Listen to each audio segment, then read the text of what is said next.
I now give the floor to His Excellency Bassam Sabbagh, Minister of Foreign Affairs and Expatriates of the Syrian Arab Republic.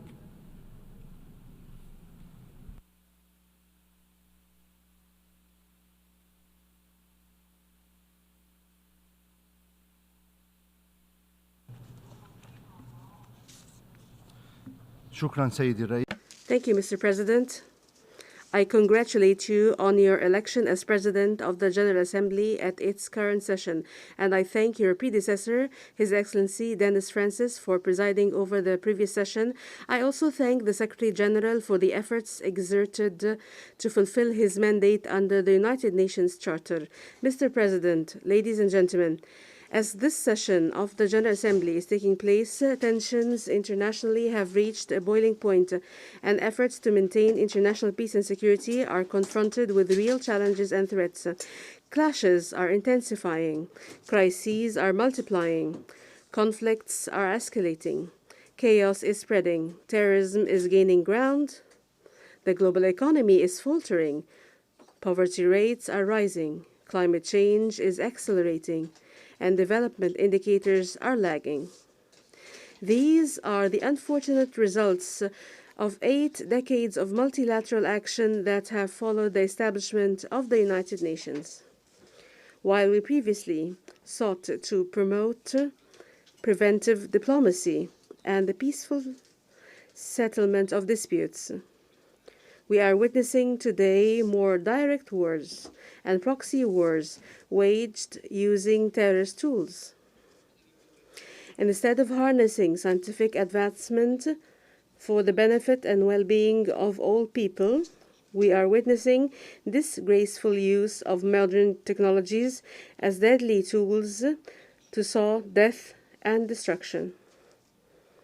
Instead of investing efforts and resources in achieving sustainable development for all, some are flagrantly draining the resources of other countries, stealing from their people, and imposing unilateral coercive measures that impoverish and destroy nations. Mr. President, for more than a decade, Syria has experienced unparalleled suffering. It fell victim to a fierce terrorist war, direct attacks on its territories that continue to this day, a multifaceted and stifling economic blockade and an unprecedented political and media incitement campaigns. Billions of dollars were spent to erode the development progress that Syria has worked over decades to achieve. Billions more were spent to spread chaos and undermine security and stability, and to force millions of Syrians to leave their homes, only to become internally displaced or refugees in other countries. Ladies and gentlemen, nevertheless, rest assured that despite everything, we have remained faithful to our strong beliefs, our firm positions, and to the choices we made as a nation. Syria never hesitated to protect and defend its people and never faltered in its war on terrorism. Economic hardships did not prevent us from meeting the needs of our people. All that has happened has revealed the true intentions of the collective West, which completely contradict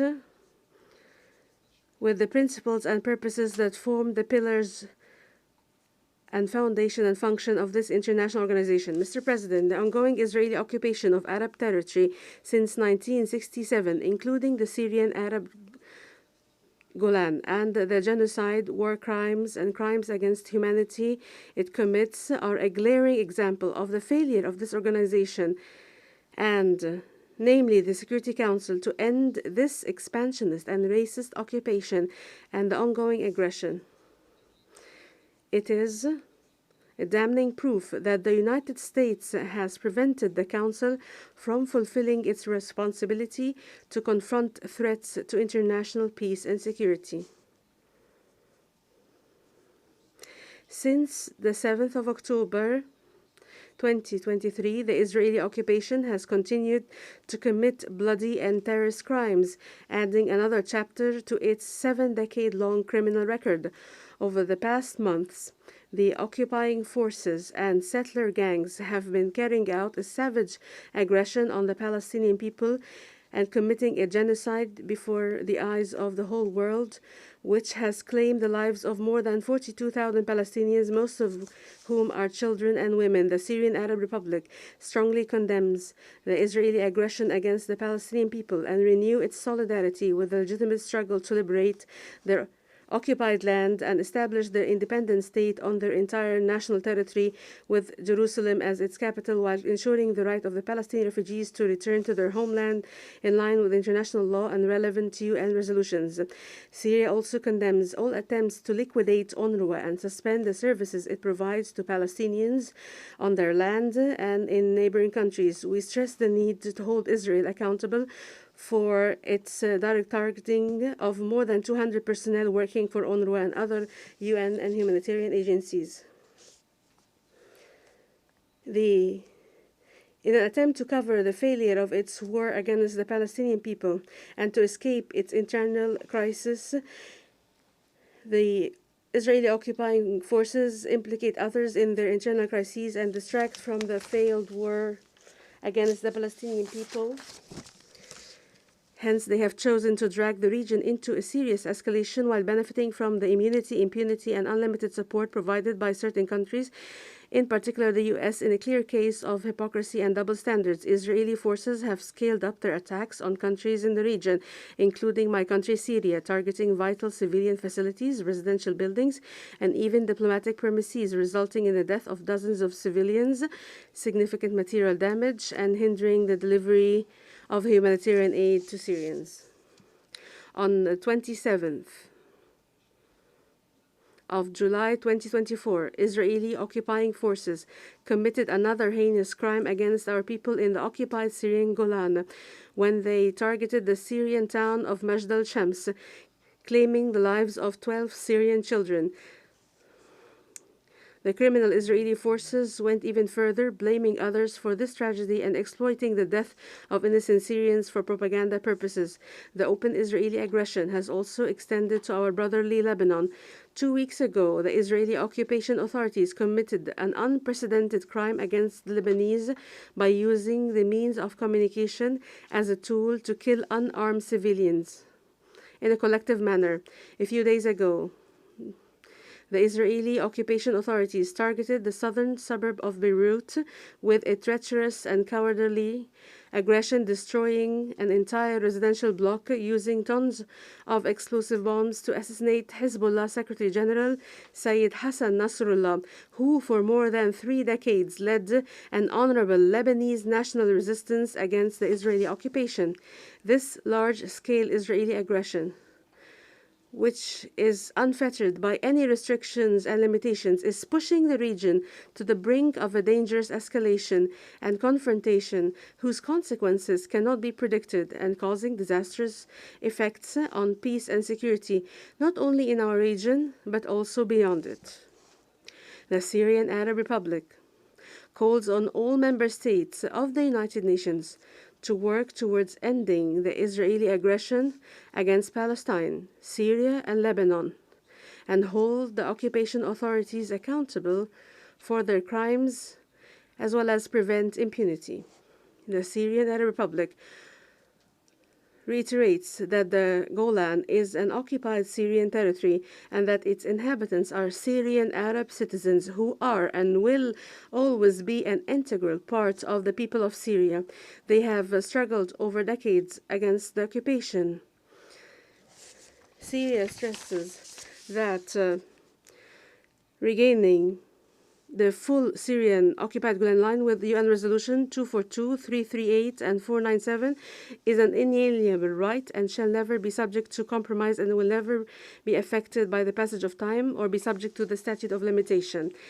Mr. President, the crimes and attacks of the Israeli occupying forces against Syria cannot be seen in separation from the subversive role played by certain Western countries, especially the US, the United States of America, corrects the interpreter. In my country, Syria, these countries have continued to violate Syria's sovereignty, unity, and territorial integrity by illegally deploying their military forces inside Syria's territory, allowing their officials to sneak into Syria and supporting separatist militia and terrorist groups.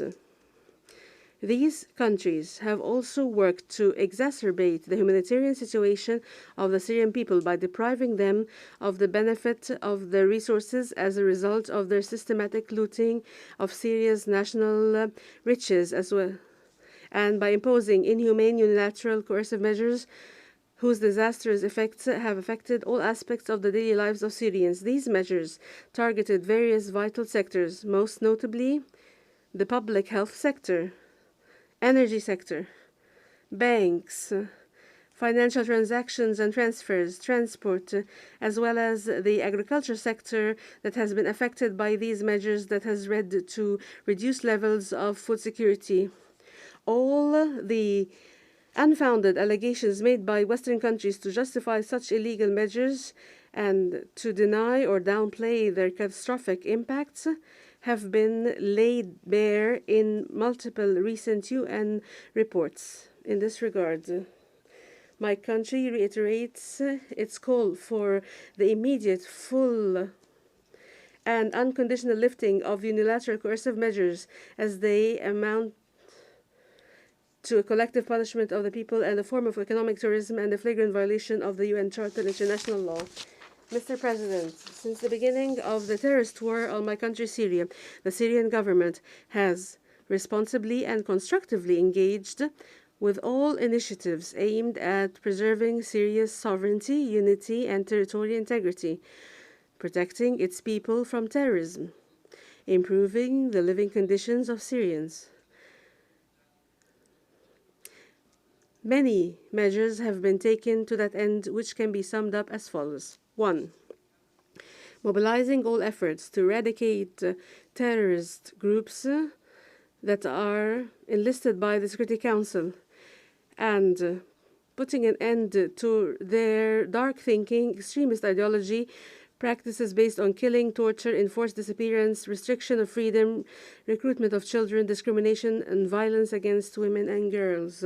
The Syrian government continues to confront the remaining organizations to end the suffering of Syrians, and we call upon all countries to repatriate their citizens currently detained in illegal centers in northeastern Syria to end and close them due to the danger they pose to them in the future. 2. Pursuing national reconciliation and local settlement agreements, where 23 amnesty decrees have been issued, which facilitated the social reintegration of those who had lost their way. The most recent of these was Legislative Decree number 27 of 22 September 2024. 3. Supporting humanitarian access by granting the UN multiple authorizations to use 3 border crossings to deliver humanitarian assistance to eligible Syrian civilians in northwest Syria, and by granting the necessary approvals for humanitarian deliveries from inside Syria, despite all of the attempts by terrorist groups to obstruct humanitarian access and steal or divert the aid. 4.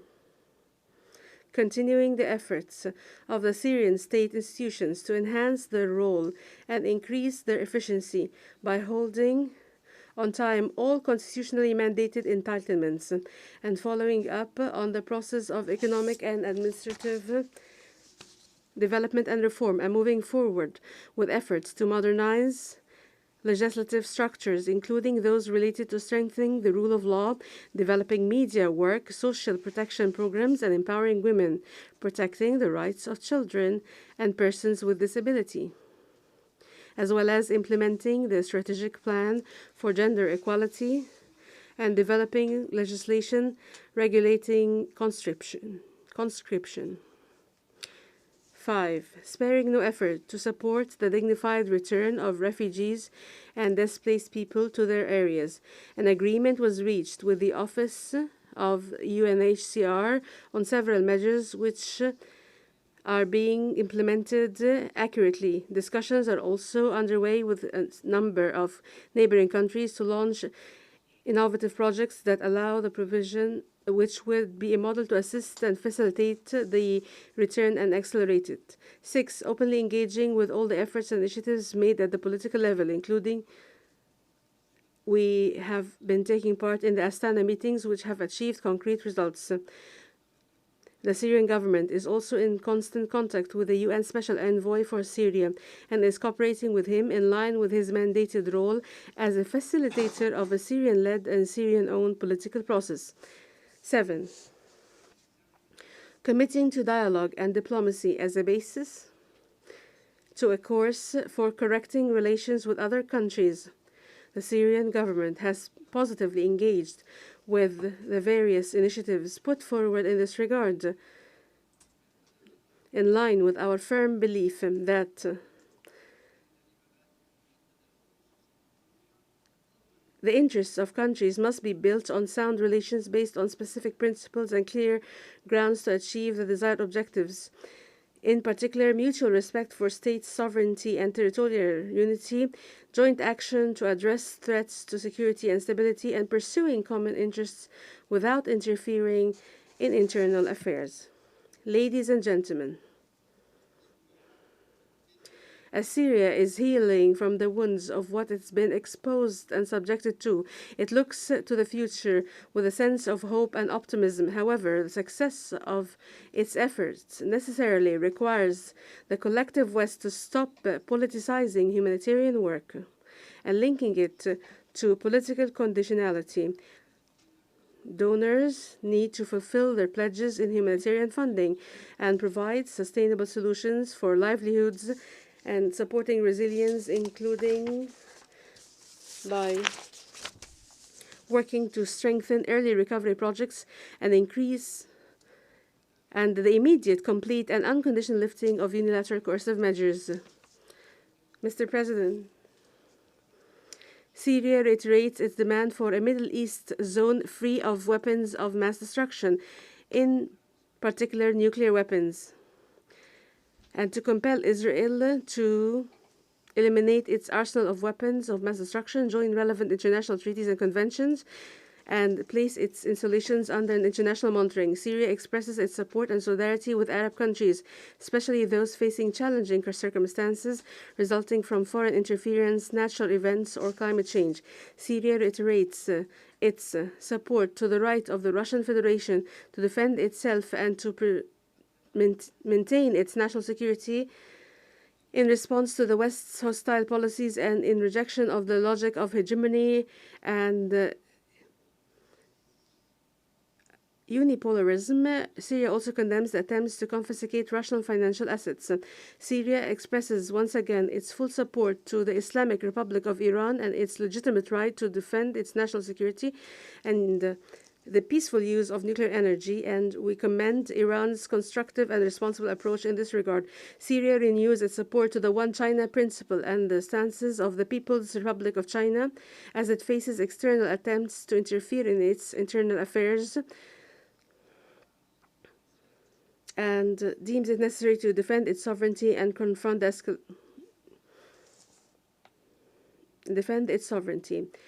Syria condemns the decades-long U.S. economic embargo on Cuba and rejects the issuance of the infamous list called the countries sponsoring terrorism. Syria calls for an end to the U.S. military drills and exercises on the Korean Peninsula as they contribute to raising tensions in this region. My country reiterates its solidarity with Venezuela in the face of the flagrant interference in its internal affairs and the hostile policies against it.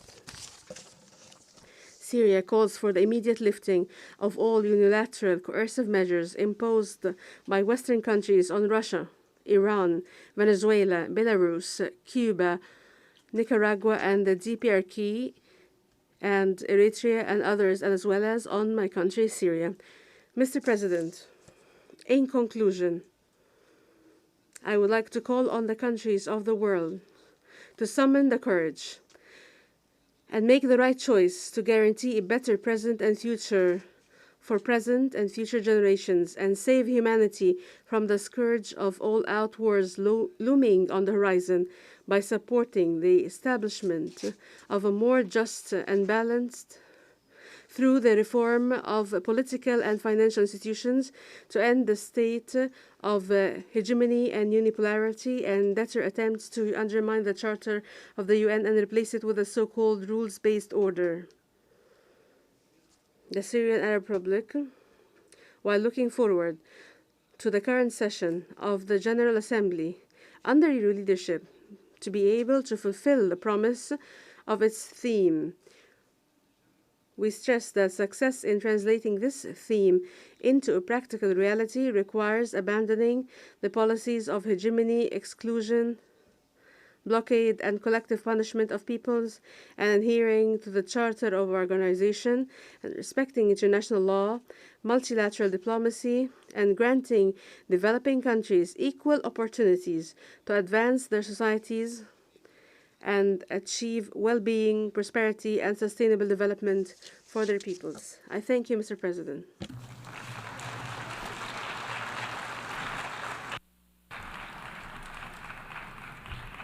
I thank the Minister for Foreign Affairs and Expatriates of the Syrian Arab Republic.